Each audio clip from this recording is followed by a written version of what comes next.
இயேசுவில் எனக்கு பிரியமான சகோதர சகோதரிகளே, இன்று ஆண்டின் பொது காலத்தின் 29ஆம் வாரம் சனிக்கிழமையில் நாம் இருக்கின்றோம். இந்த நாள் உங்களுக்கு இனிய நாளாக அமைய வாழ்த்துகிறேன், ஜெபிக்கின்றேன். இன்றைய இறைவார்த்தை சிந்தனைகளுக்கு நாம் கவனமுடன் செவிகொடுப்போம். திருத்தூதர் பவுல் ரோமையருக்கு எழுதிய திருமுகத்திலிருந்து வாசகம். அதிகாரம் 8, இறை வார்த்தைகள் 1-11 முடிய. சகோதரர் சகோதரிகளே, கிறிஸ்து இயேசுவோடு இணைந்திருப்போருக்கு இனி தண்டனை தீர்ப்பே கிடையாது. ஏனெனில் கிறிஸ்து இயேசுவோடு இணைந்திருப்போருக்கு வாழ்வு தரும் தூய ஆவியின் சட்டம் பாவம், சாவு என்பவற்றுக்கு உள்ளாக்கும் சட்டத்தினின்று என்னை விடுவித்துவிட்டது. ஊனியல்பின் காரணமாய் வலுவற்றிருந்த திருச்சட்டம் செய்ய முடியாத ஒன்றை கடவுள் செய்தார். அதாவது ஊனியல்பு கொண்ட மனிதரை போன்றவராய் தம் சொந்த மகனை அனுப்பி மனிதரிடமுள்ள பாவத்திற்கு முடிவு கட்டினார். ஊனியல்புக்கேற்ப நடவாமல் ஆவிக்குரிய இயல்புக்கேற்ப நடக்கும் நாம் திருச்சட்டத்தின் நெறிகளை நிறைவேற்ற வேண்டும் என்று அவ்வாறு செய்தார். ஏனெனில் ஊனியல்புக்கு ஏற்ப வாழ்வோரின் நாட்டமெல்லாம் அந்த இயல்புக்கு உரியவற்றின் மீதே இருக்கும். ஆனால் ஆவிக்குரிய இயல்புக்கு ஏற்ப வாழ்வோரின் நாட்டம் ஆவிக்கு உரியவற்றின் மீதே இருக்கும். ஊனியல் மனநிலை கொண்டிருப்போருக்கு வருவது சாவே, ஆவிக்குரிய மனநிலை கொண்டிருப்போருக்கு வருவது வாழ்வும் அமைதியும் ஆகும். ஏனெனில் ஊனியல் மனநிலை கடவுளுக்கு பகையானது. அது கடவுளின் சட்டத்திற்கு கட்டுப்பட்டிருப்பதில்லை, இருக்கவும் முடியாது. ஊனியல்புக்கு ஏற்ப வாழ்வோர் கடவுளுக்கு உகந்தவர்களாய் இருக்க முடியாது. ஆனால் கடவுளின் ஆவி உங்களுக்குள் குடிக்கொண்டிருந்தால் நீங்கள் ஊனியல்பை கொண்டிராமல் ஆவிக்குரிய இயல்பை கொண்டிருப்பீர்கள். கிறிஸ்துவின் ஆவியை கொண்டிராதோர் அவருக்கு உரியோர் அல்ல. பாவத்தின் விளைவாக உங்கள் உடல் செத்ததாயினும் கிறிஸ்து உங்களுள் இருந்தால் நீங்கள் கடவுளுக்கு ஏற்புடையவர்கள் ஆக்கப்படுவீர்கள். அதன் பயனாக தூய ஆவி உங்களுக்குள் உயிராயிருக்கும். மேலும் இறந்த இயேசுவை உயிர்த்தெழ செய்தவரின் ஆவி உங்களுள் குடிக்கொண்டிருந்தால் கிறிஸ்துவை உயிர்த்தெழ செய்த அவரே உங்களுள் குடிக்கொண்டிருக்கும் தம் ஆவியினாலே சாவுக்குரிய உங்கள் உடல்களையும் உயிர்ப்பெற செய்வார். ஆண்டவரின் அருள்வாக்கு. இறைவனுக்கு நன்றி. பதிலுரை பாடல். திருப்பாடல் 24. பல்லவி. கடவுள் முகத்தை தேடுவோரின் தலைமுறையினர் இவர்களே. மண்ணுலகும் அதில் நிறைந்துள்ள அனைத்தும் ஆண்டவருடையவை. நிலவுலகும் அதில் வாழ்வனவும் அவருக்கே சொந்தம். ஏனெனில் அவரே கடல்கள் மீது அதற்கு அடித்தளமிட்டார். ஆறுகள் மீது அதை நிலைநாட்டினவரும் அவரே. பல்லவி. கடவுள் முகத்தை தேடுவோரின் தலைமுறையினர் இவர்களே. ஆண்டவரது மலையில் ஏற தகுதியுள்ளவர் யார்? அவரது திருத்தலத்தில் நிற்கக்கூடியவர் யார்? கரைப்படாத கைகளும் மாசற்ற மனமும் உடையவர், பொய் தெய்வங்களை நோக்கி தம் உள்ளத்தை உயர்த்தாதவர். பல்லவி. கடவுள் முகத்தை தேடுவோரின் தலைமுறையினர் இவர்களே. இவரே ஆண்டவரிடம் ஆசி பெறுவார். தம் மீட்பராம் கடவுளிடமிருந்து நேர்மையாளர் என தீர்ப்பு பெறுவார். அவரை நாடுவோரின் தலைமுறையினர் இவர்களே. யாக்கோபின் கடவுளது முகத்தை தேடுவோர் இவர்களே. பல்லவி. கடவுள் முகத்தை தேடுவோரின் தலைமுறையினர் இவர்களே. அல்லேலூயா, அல்லேலூயா. தீயோர் சாக வேண்டும் என்பது என் விருப்பம் அன்று. ஆனால் அத்தீயோர் தம் வழிகளினின்று திரும்பி வாழ வேண்டும் என்கிறார் ஆண்டவர். அல்லேலூயா. ஆண்டவரே, நற்செய்தியை தகுந்த விதத்தில் எடுத்து சொல்ல என் உள்ளத்தையும் உதட்டையும் தூய்மையாக்கும். ஆண்டவர் உங்களோடு இருப்பாராக, உம் ஆன்மாவோடும் இருப்பாராக. தூய லூக்கா எழுதிய பரிசுத்த நற்செய்தியிலிருந்து வாசகம்.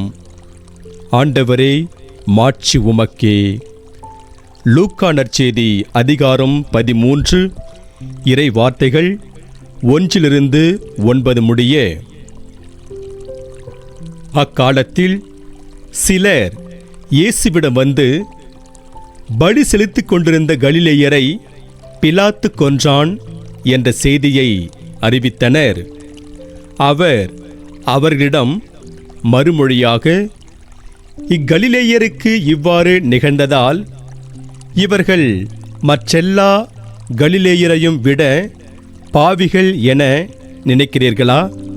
அப்படி அல்ல என உங்களுக்கு சொல்கிறேன். மனம் மாறாவிட்டால் நீங்கள் அனைவரும் அவ்வாறே அழிவீர்கள். சீலோவாமிலே கோபுரம் விழுந்து 18 பேரை கொன்றதே அவர்கள் எருசலேமில் குடியிருந்த மற்ற எல்லாரையும் விட குற்றவாளிகள் என நினைக்கிறீர்களா? அப்படி அல்ல என உங்களுக்கு சொல்கிறேன். மனம் மாறாவிட்டால் நீங்கள் அனைவரும் அப்படியே அழிவீர்கள் என்றார். மேலும் இயேசு இந்த உவமையை கூறினார்.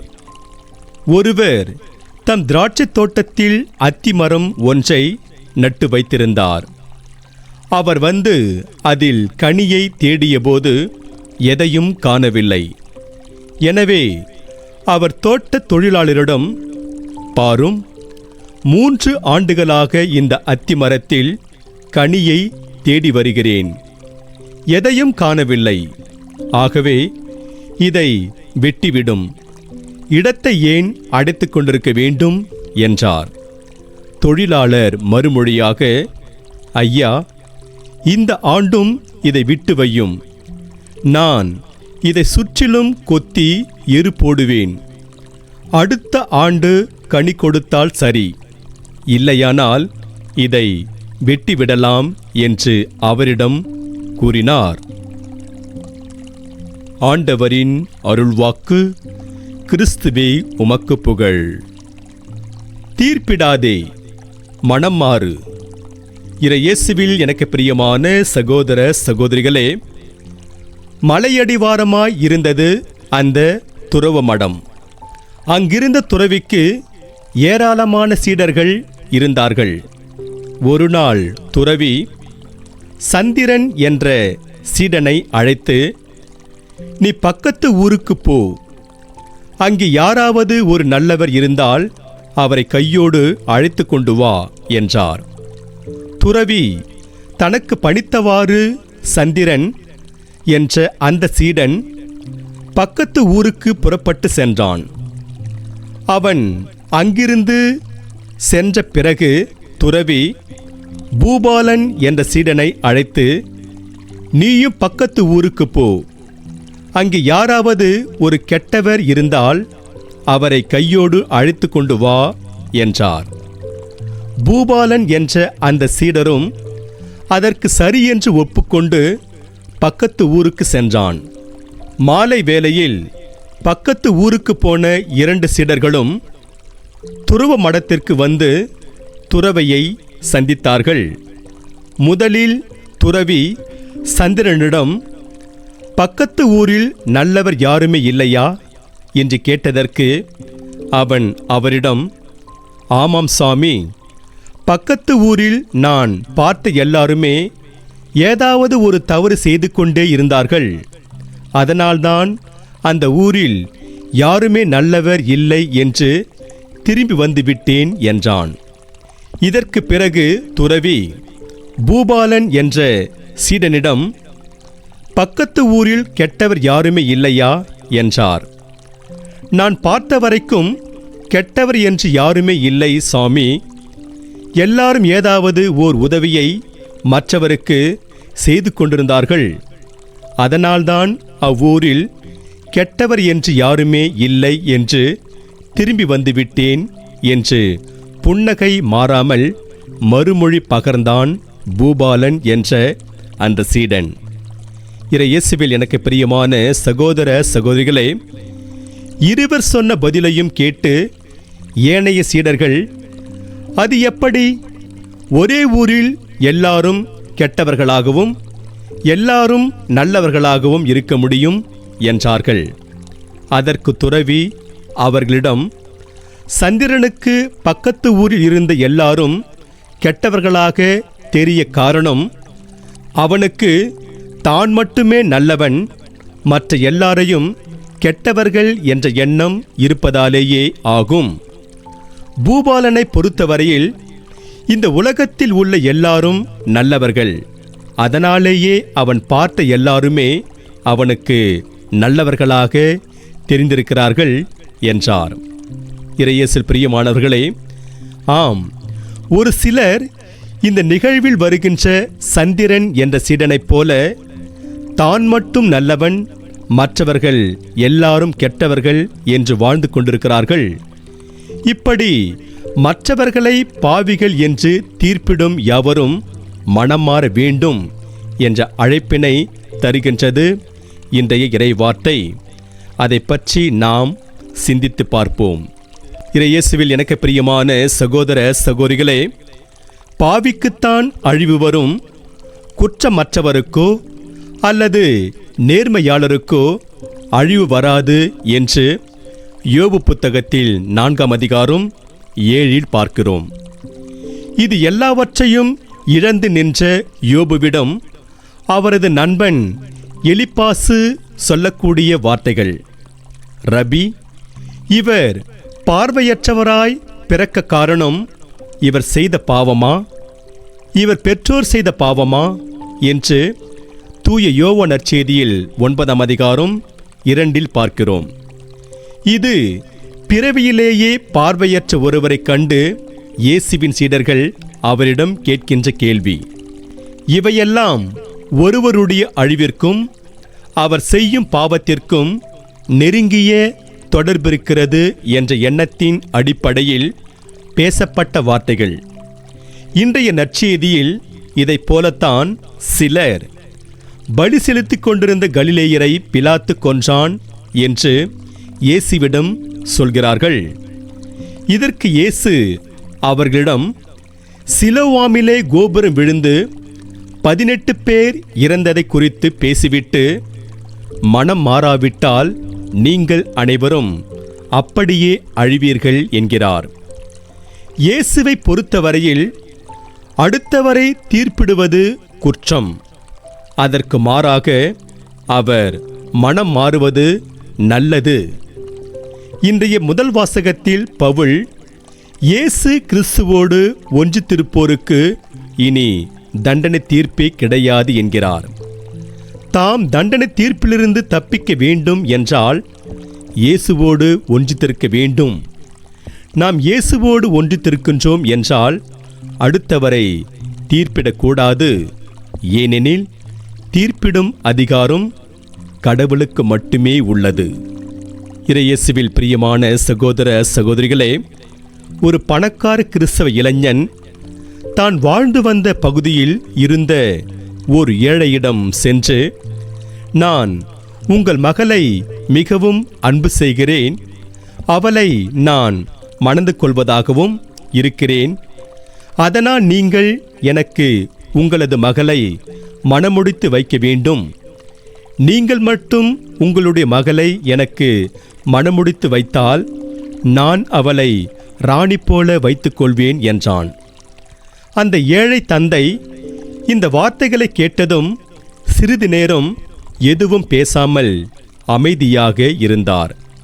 பிறகு அவர் அவனிடம், நீங்கள் என்னுடைய மகளை அன்பு செய்வதையும் அவளை மணக்கு இருப்பதையும் அவளை ராணி போல பார்த்து கொள்ளப் போவதாக சொல்வதையும் கேட்கும்போது எனக்கு மகிழ்ச்சியாக இருக்கிறது.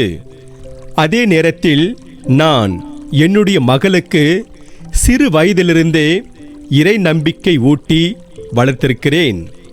அதனால் நான் அவளை மணந்து கொள்ளப் போகும் நீங்களும் இறை நம்பிக்கையோடு இருக்க வேண்டும் என்று எதிர்பார்க்கிறேன்.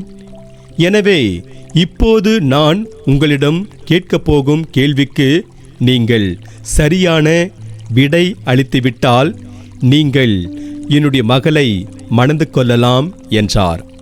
அவனும் அதற்கு சரி என்று ஒப்புக்கொண்டான். இதன் பிறகு அவர் அவரிடம், நமது பங்கு கோவிலில் ஞாயிறு வழிபாடு எப்போது நடக்கும் என்றார்.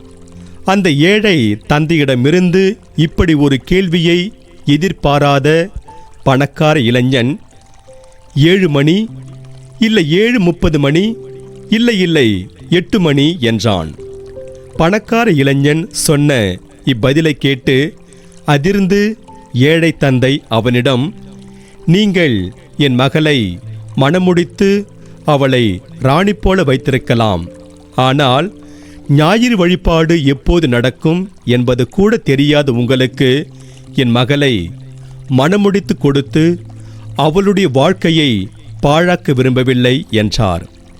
இதை கேட்டு அந்த பணக்கார இளைஞன் வருத்தத்தோடு சென்றான். இயேசுவில் எனக்கு பிரியமான சகோதர சகோதரிகளே, ஞாயிறு வழிபாடு எப்போது நடக்கும் என்பது கூட தெரியாத இளைஞன் எப்படி அந்த ஏழை தந்தையின் மகளை மணந்து கொள்ள முடியாமல் போனானோ, அப்படி கரைப்படிந்த கைகளை உடையவனும் மாசுபடிந்து மனமும் உடையவனும் ஆண்டவருடைய திருத்தலத்தில் நிற்க முடியாது. இந்த உண்மையை இன்று நாம் பாடக்கேட்ட பதிலுரை பாடல் மிக அழகாக எடுத்து கூறுகிறது. அதை பற்றி நாம் சிந்தித்து பார்ப்போம். உடன்படிக்கை பேழையை தாவீது மன்னர் எருசலேமிற்கு கொண்டு வந்தபோது பாடப்பட்டதுதான் இன்று நாம் பதிலுரை பாடலாக பாடக்கேட்ட திருப்பாடல் 24. மேலும் இந்த திருப்பாடல் ஆண்டவரின் விண்ணேற்ற பெருவிழாவின் போது வழக்கமாக பாடப்படும். உடன்படிக்கை பேழையை தாங்கி செல்வதற்கு அல்லது ஆண்டவரின் திருமலையில் ஏறி செல்வதற்கு ஒருவர் கரைப்படாத கைகளும் மாசற்ற மனதுடன் இருக்க வேண்டும். தன் கைகளை பாவத்தால் கரைப்படுத்திக் கொண்ட ஒருவராலும் தன் மனத்தை பாவத்தால் பாழாக்கி கொண்ட ஒருவராலும் நிச்சயம் ஆண்டவருடைய மலை மேல் ஏறி செல்ல முடியாது. திருப்பாடல் 15ற்கும் இந்த திருப்பாடலும் நெருங்கிய தொடர்பு இருக்கிறது என்று சொல்லும் திருவிவிலிய அறிஞர்கள், ஒருவர் ஆண்டவரின் திருத்தலத்தில் நுழைவதற்கு அவர் மாசற்றவராய் இருக்க வேண்டும் என்ற உண்மையை இந்த திருப்பாடல் மேலும் வலியுறுத்தி கூறுகின்றது என்பார்கள். இன்று நமக்கு கொடுக்கப்படுகிற இறை சிந்தனையாக மாசற்ற வழியில் நடப்போர் பேறு பெற்றோர் என்று திருப்பாடல் 119:1 பார்க்கிறோம். மாசற்ற வழிமரபினரை ஞானம் விடுவித்தது என்று சாலமோன் ஞான புத்தகம் 10ஆம் அதிகாரம் 15 பார்க்கிறோம். ஆண்டவர் தம் திருமுகத்தை நேர்மையாளர் காண்பர் என்று திருப்பாடல் 11:7 பார்க்கிறோம். இன்று நமக்கு கொடுக்கப்படுகின்ற இறை வார்த்தையாக நேர்மையாளரின் நெறியை ஆண்டவர் கருத்தில் கொள்வார் என்று திருப்பாடல் 1:6 திருப்பாடல் ஆசிரியர் கூறுகிறார். எனவே இறையேசில் பிரியமான சகோதர சகோதரிகளே, நாம் நேரிய வழியில் நடந்து ஆண்டவரின் திருத்தலத்தில் நுழையும் பேறு பெற்று இறையருளை நிறைவாக பெறுவோம். இறைவன் உங்கள் அனைவரையும் நிறைவாக ஆசீர்வதிப்பாராக. ஆமென்.